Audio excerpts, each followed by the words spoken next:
with 2.5 minutes left in the game, your Mazzoli got picked off twice. So any chance they had of coming back, he basically threw in the toilet. You're down and by they were 16 plus points. Terrible passes. And you need to start throwing explosive plays. They were high school level passes. No, you're just saying that. That guy's a bum.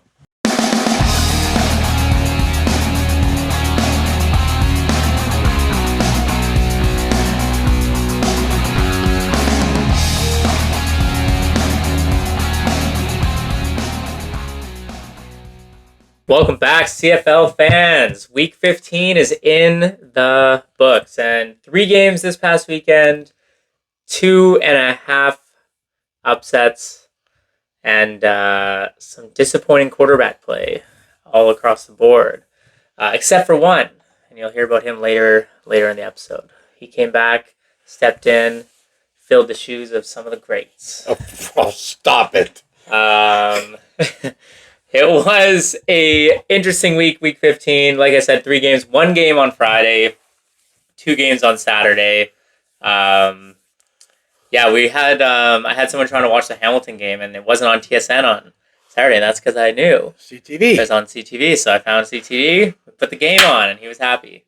So we had a big Tiger Cats fan, and it's a good week to be a Tiger Cats fan as well at home. Actually, just before we get into that, I would like to say congratulations to the Hamilton fans.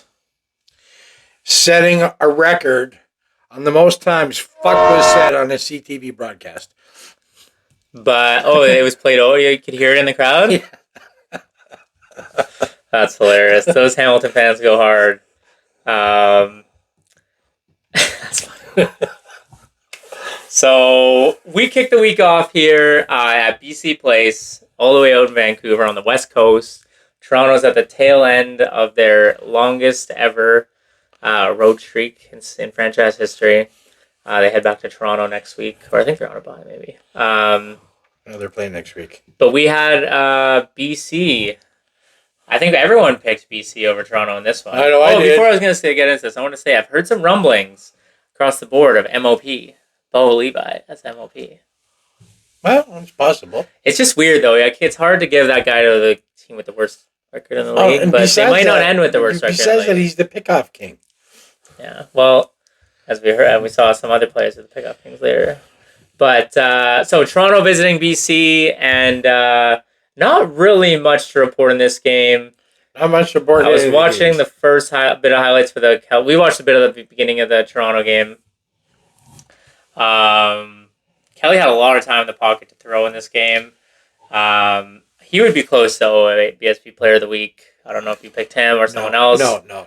Janarian Grant with another big return. Almost took it to the house in the first quarter. Got it. So why don't we kick it off with that, then? This is not the first play of the week, or I don't think it is the first play. Or maybe it is. Okay, so let's have a look, see what we got here. It is Janarian Grant. What'd you know? Guess at the 15. They pulled his hair again, eh? Almost get his dread pulled out again. He's got to do something about that because they're allowed to grab his hair. Takes it all the way down to the It's not that they're trying to grab. It's just literally I know, but it's something for them to grab. That's what the problem is. Next on the agenda, we're at the beginning of the second quarter. And we have to hear this. Ben Major give us that call he had a few weeks back. What does he got here? Here we go. This guy's a riot. The kick hit the scoreboard again. It's third down. Love that guy. He's just laughing. Yeah, he's been my favorite referee all season. He's just laughing. So now we're going to 21 seconds, or a minute and a half left in. They gotta fix that scoreboard, eh? Yeah. We got a minute and a half left in the second, and Rourke runs in a touchdown to find out at halftime he gets pulled. Yeah. Cool. And then, so Kelly on the ensuing drive with 2 great throws to score right before halftime. That's the next one I got. It's a twofer. It's a twofer. We're on pace here. We get it to pull. Nice catch. Yeah. Takes it all. Oh my! He's got down to the. All those BC guys right after him. And then the touchdown. Again, Polk, look at me. I'm here. Look, mind my business. There we go. Thanks. I'm wide open. Hey, bye-bye. Okay, so that was that. So that must have been the camel that broke Rourke's back because Well, what did Rourke have to do with it? I don't He's know, not but on defense. I don't know, but they he scores and then Toronto scores quickly, and then next thing you know, he's out of the game. So now we're into the third quarter. 2.5 minutes left. Chad Kelly again rumbles into the end zone. He rushes this one in, yeah. Like I said, he doesn't look like a runner. Oh man, when he wants to run, this guy can go. Yeah, Toronto's up big. And now we're down 2 minutes left in the game, and the third BC quarterback was able to manage a touchdown pass. The only one. Yeah, the third string. There was literally no highlights to be seen in the second half. They didn't get anything going. But the Argo defense was just killer. Yeah. Oh. So an interesting win there for Toronto because that's a win that they needed right now. And I mean that West division, holy cow, is that getting crowded every single week. Yeah. BC loses, Winnipeg wins. It's like nobody wants it. No one wants to win that division. And interesting, if Toronto was in the West, they'd be in first place at 7-6. Yep. So the East is Battle of the Beasts, and the West is I just guess just the rest. But Harluahu scored 6 field goals in this game. He put up 18 points. He was almost the player of the week. What does that tell you? And now for the second time, he was almost player of the week in our... he was almost player of our game a couple weeks ago when we played the Bombers. But Harluahu, 6 field goals. He's been Mr. Consistent all year for Toronto. Yeah, guys, and he's Mr. Reliable for sure. Even when he misses, they win the game. Yeah, true. That's the funny part. Ottawa at Hamilton. Another upset here. Smoker. Ottawa Redblacks, the red-hot Ottawa Redblacks, 8-4. Or 8-3 going into this game. 8-3-1 going into this game. And you got Hamilton, 3-8. And this game was not close. We did have the return of Mazzoli the Messiah later in the game. We'll get to that. But that was about the only highlights for Ottawa in this game. So. Well, don't forget to bring up his low light. Don't worry, I will. So second meeting between these two teams. Critical game for the Ticats with the Argos winning yesterday. To hold on to that third. I mean, it's kind of out of reach at this point, but they're grasping at straws. But they need to win every chance they get. So, what do you have to start off? Because I've got something, but let's see what you got first. Well, let's see what I have first. We're going with the punt return from Ottawa. Lawrence Wood. This he just turns on the Jets. Holy macaroni. With cheese. Look at him go. 83 yards, and the place probably went absolutely insane in there. Why? Because that was score one? Okay, and that was at about 3 minutes left in the first. And that put Hamilton up 10-3. Yeah, 10-3. Bo Levi Mitchell had an interception in the end zone. I'm assuming drive, I think. I think I might have that. Or actually, I don't know if I have that. Now we're going to Hamilton. Gets it to Dunbar Jr. Look at this guy go. Him and Bridges. I love those two guys. So that was...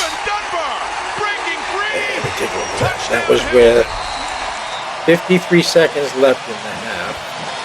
And since we are discussing Mr. Dunbar, player of the week. 8 balls thrown at him, 8 receptions, 151 yards, and a touchdown. It's a good one. That's a good player of the week right there. He's just 8 targets, 8 catches. That's impressive. 8 and 8 and over 150 yards. How can you not pick him? Yeah, in a week though, it didn't have much going on for anyone. Dunbar, congratulations, OBSP. Yes, that's quite the honor you just received. So next we go to. Here we go. The 16-point lead. This was with 29 left in the third. I believe that was Mazzoli's Touchdown again. No. Mazzoli didn't come until the fourth quarter. Okay. It's just I don't really care about Hamilton. See, I know when the Messiah came into the game. And there was one in the fourth quarter by Mazzoli. No, Touchdown. Right back to Miller. Yeah. This Yeah, time Zoe. he has it. Jeremiah Zoe Masoli. came into the game for Drew Brown at in the fourth quarter. Ottawa couldn't get anything going. Tigers are up 29-6. Who do you bring in as your savior? You bring in the Messiah. You bring in Jeremiah Masoli. So His name's even biblical. Jeremiah. it's so blasphemic, it's unbelievable. Anyways, on the next play, From the it's Hamilton 10. Mazzola again. 2 for 2 on touchdowns. Pronounce his name right. Put some respect on his Yeah, name. that was with 7 minutes left in the game. 2 drives, 2 touchdowns for And Jeremiah. then Masoli. Hamilton gets the ball to Bell. 3:22 left. They go up again by 2 touchdowns. Now, what you forgot to mention is Touchdown. with 2.5 minutes left in the game, your Mazzoli got picked off twice. So any chance they had of coming back, he basically threw in the toilet. You're down And by they were 16 plus points. terrible passes. And you need to start throwing explosive plays. They to were get the game high going. You can't- school level passes. No, you're just saying That that. guy's a bum. Jeremiah Mazzoli had a chance to bring the comeback, but Hamilton was on fire in this game, and even the Messiah couldn't save Ottawa Redblacks this week. Big win for Hamilton. Ottawa. After we find out the results from the next game, this could have been a big win for you as well, because that first place doesn't seem as wrapped up as I originally thought in the East, with Montreal falling a little bit slumpish recently. Yeah, well, they've had basically no offense. I think it's time to bring Alexander back. Yeah, he did. Alexander Rambo combo. Rambo had a couple catches this game as well. Yeah, but he needs more.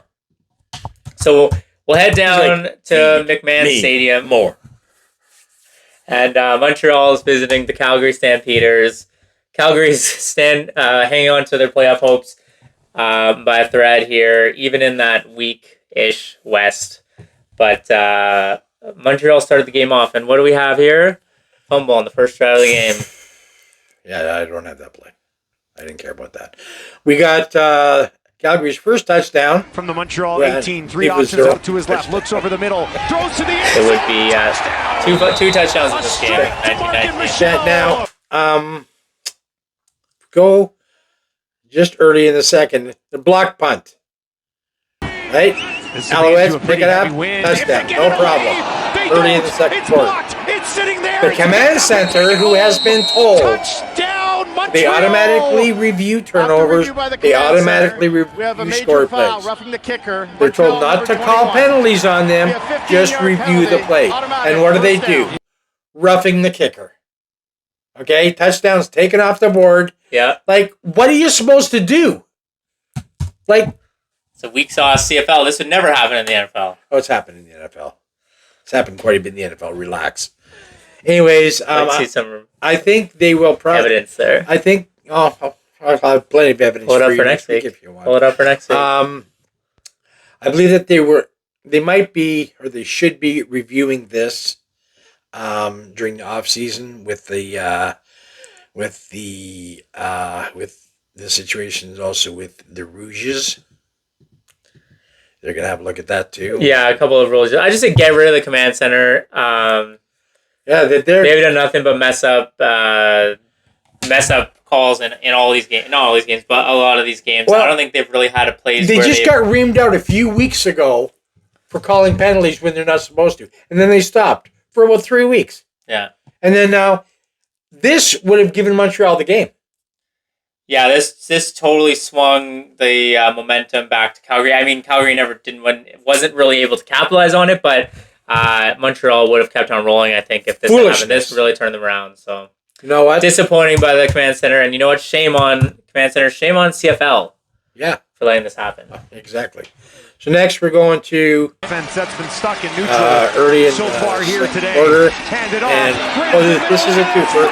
So Fletcher rips Right down the third field. line, third line, 3-yard line. And Fajita, because he can't throw anymore, he runs the ball. That's your second touchdown of the game. Your only other touchdown of the Only game. other touchdown of the game. And then what we have left is 8 seconds left. Oh, this poor three bugger. from the Montreal 54. Pressure This again. behemoth of a guy picks up the ball on the quarterback sack. Can't get, he gets to the 5-yard line. Oh, runs out Runs the clock right out. It was too bad. Damn. Poor guy. And that's it. Everything else was field goals, overtime, field goals. Yeah, so 4 field goals in overtime. They both scored on all their plays. It was one of the most non-eventful games I've seen in a long time.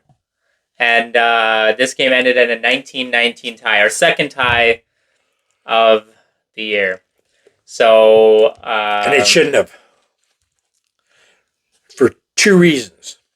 First of all, that touchdown shouldn't have been called back, but it was, so okay, that's fine. But Paradise misses 2 field goals. He never does that. Yeah, Mr. Consistent in the West, and he was not able to get that in. So that leaves us with Edmonton at 5-8. Or sorry, let's start at the top. Winnipeg sitting at the top of the West at 7-6, followed by the BC Lions at 7-7. You got the Saskatchewan Roughriders at 5-7-1. The Elks at 5-8. They're 1 game back from third place there, and only 2 games back from first. What a swing of things in the West here, with Winnipeg and Edmonton both having absolute horrible starts, and now we're seeing potentially with Winnipeg doing a home-and-home against Edmonton, we could see Edmonton hit the top of the division there. And Calgary sitting at 4-8-1. I would love to see that. That's a comeback story right there, kids. Absolutely. Comeback story. And Montreal 10-2-1 now. Ottawa 8-4. 8-4-1. Toronto 7-6. And Hamilton at 4-9. So Hamilton's 3 games back of the Toronto Argonauts. Their playoff hopes are slipping away each week. There's only 6 games left, and someone's getting a bye. Yeah. So next week, Toronto Hamilton. That'll be a big game. I think. That's a huge game. Speaking of, let's get into our picks then. Finally, we're at 7:00. I can actually watch that game. It's not at 10:00 like this last week when this. Oh, is that past your bedtime? Yeah. Was that I past only your watched bedtime? the first half and then I was tired. See, I watched the whole game because I'm a CFLer. Yeah, if it was an NFL game, I would have waited up all night, but it's not a good look for the CFL podcast, buddy. You might want no, I'm just kidding. I actually fell asleep last night between the Eagles and the Falcons, so I'm just going to go to bed either way. I'm fine. All right, so let's go to our picks here, and we'll have to scroll a little bit. So we got week 15. We had the Lions. Lions lose, Red Blacks lose, and Alouettes tie. So 0 points for both of us this week. This is absolutely our worst week of the season. It was my first week of the year under 500, and boy did I go under 500. Yeah, and like the St. Peters realistically could have won that game, and we would have got all of them wrong. So, there we have it. There, week 16, we've got.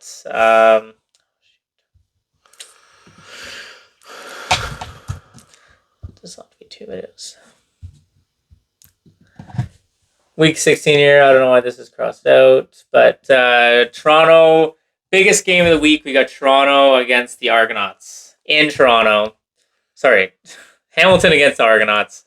And that'll be a tough game, Toronto against the Argonauts. Yeah, I'd like to see who wins that. And this could absolutely put the dagger in Tiger Head's season if they're able to, if they lose this game. So, Don, who do you got in this game? Well, both teams are playing hot right now, so I'm going Tiger Cats. Nice. It's a must-win for them.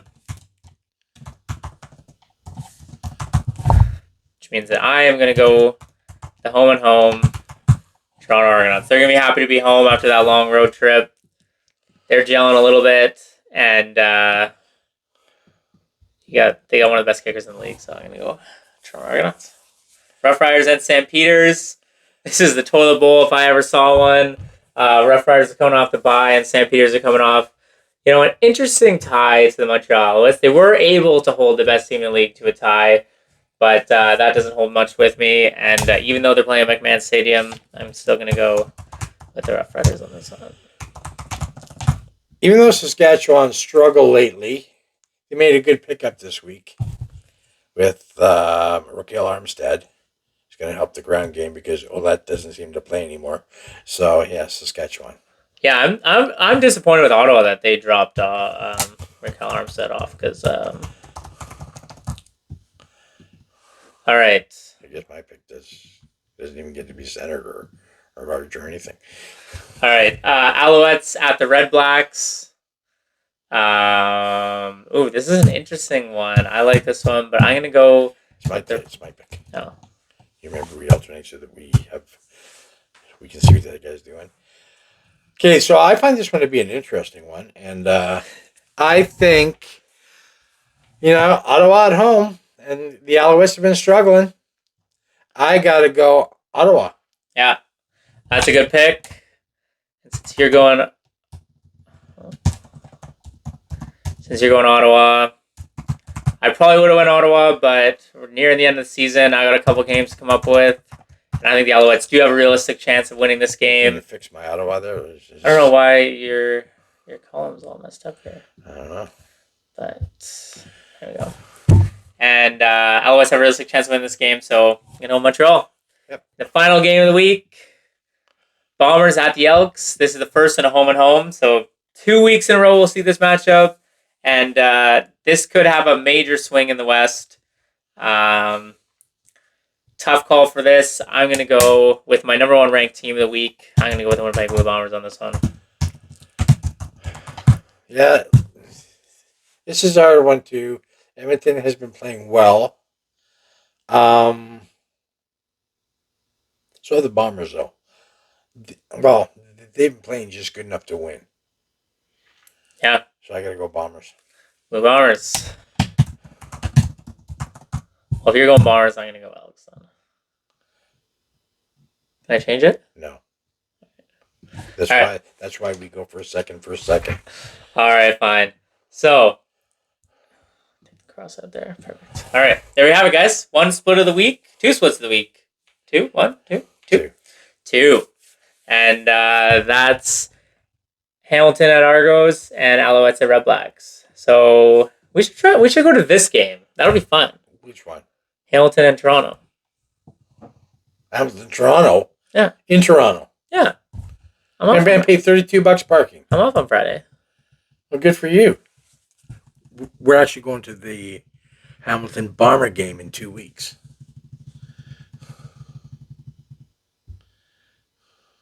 That's, week 18. Down here. All right. Well, there you have it. Here's our picks, guys. Let's move on to our power rankings before we wrap up this CFL weekly podcast here. So, usually prepared, but I'm not prepared as of right now. And we got to pull up our power rankings here. We have a new number one at the top, for me at least. Well, for both of us, but Don's is a reappearing. And I've got a brand new number one pick, and that's the Winnipeg Blue Bombers. I've got them sitting at the top. I was thinking, you put them at top when they don't even bloody play? Well, the Alouettes did not look impressive. The Red Blacks did not look impressive. That is, so I had to bump them down. That's foolishness. I had to bump them down, and when you bump people down, that means someone's got to bump up. So you put a team who tied below a team who didn't even play. That's they tied against the worst team in the league, so there's a lot of other interesting things around the picks. Good pick. I've got Bombers at number one. Alouettes slipped down to number two. And I've got the Elks surging up to number three as well, with a lot of these teams not looking very well. The Lions dropping down. Argos are climbing a little bit up, and the Tiger Cats are in third last. So we got the Rough Riders and St. Peters to round at the bottom. Don's got his Alouettes at number one, followed by the Red Blacks, the Lions. Blue Bombers sit at number four. It's an interesting one there. They didn't play. Argos, they didn't do anything. Argos moved up one. Elks moved down. And he's got the Rough Riders, Tiger Cats, and St. Peters at the bottom. So even after that impressive Tiger Cats win, they blew out the Ottawa Red Blacks. You kept them below a team that that didn't even play. They're still the worst team in the league. Not by your standards. They're second worst. I would have moved them up above the Rough Riders, but hey, it's your power rankings. That's what you got. And there you have it. That's what you guys have there as well. So let us know whose power rankings you agree with, who you think has the better outlook on the CFL league here, and who do you think moving forward is going to win this bet? Because we're only 6 games or 7 weeks out, and I'm behind by 6 games. But We're 6 weeks out. I thought last week we had 8. No, 6 weeks out. This is week 16. 16, 17, 18, 19, 20, 21. 6 weeks out. 6 weeks out, that's a game a week. That's all I need to win. So, unlike the Hamilton's playoff hopes, I still have a lot of hope here with this bet, and my power rankings reflect. And that's why you picked the Argos. Parity of the league. That's why you picked the Argos to beat Hamilton. Yeah, they're in Toronto. Chad Kelly's coming off a hot performance. Your second favorite team. You didn't pick again. I don't bet by my favorite team. I bet on who's going to win. Stop calling them your favorite team because you're just embarrassing them and yourself. I'm not. They're my second favorite team. I got my number 1 team. Blue Bombers sitting at number 1. That to me, you want to talk about a comeback story? That to me is ridiculous. Everyone counted the Bombers out 4 or 5 weeks into the season. They said they were washed. They said they had Grey Cup fatigue. They said they had lost their coach. They said their coach lost the locker room. And what would you know? They're sitting at the top of the West. They've got control of their destiny. They're at the top of my power rankings. Winnipeg Blue Bombers, let's go. Shea Patterson, let's go. Brady Oliveira, let's go. Bombers all the way. Here we go. I guess you forgot at the beginning when we said it's hard to pick the West because no one wants to win it.